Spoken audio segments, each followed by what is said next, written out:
ओ अशकन के तो बाहू बधा सिर न विञायो सुनन ता अशकन के तो बाहू बधा सिर न विञायो सुनन ता सिर न विञायो सुनन ता नाहे रही सुनन में वफा सिर न विञायो सुनन ता नाहे रही सुनन में वफा अशकन के तो बाहू बधा सिर न विञायो सुनन ता अशकन के तो बाहू बधा सिर न विञायो सुनन ता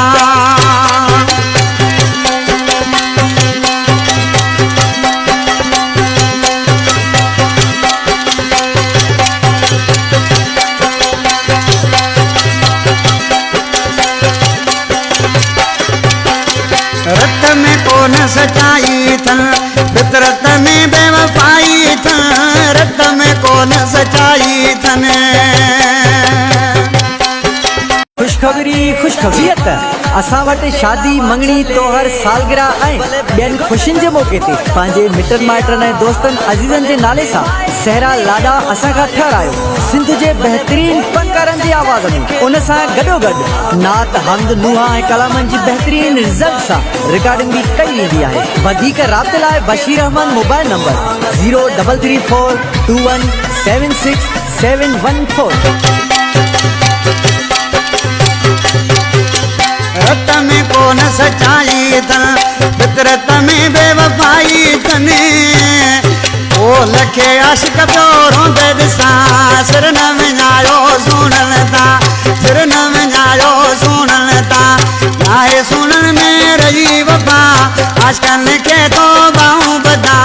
सिर न विञायो सुनन ता आशिकन के तो बाहूं बधा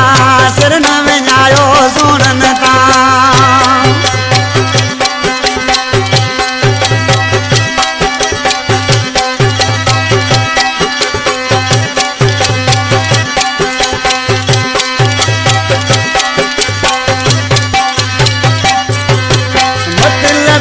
ज़मानो आ मानू मानू जो निशानो आ मतलबी ज़मानो आ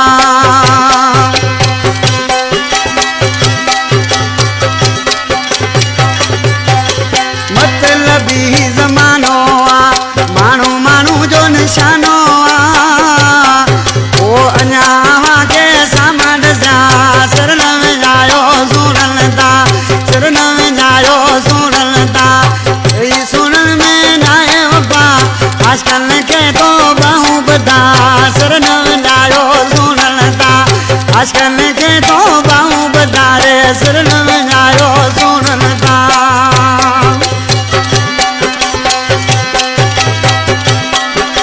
हीरो यासीन जेको शाइर अनवर जो पुटु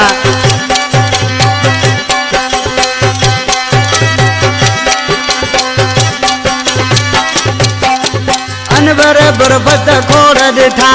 यही आशिक कुसी वया अनवर बरबत खोड़ ॾिठा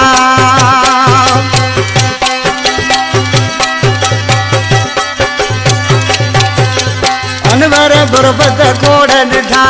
यही आशिक कुसी वया कोटड़ी वारो चे समझो सफ़ा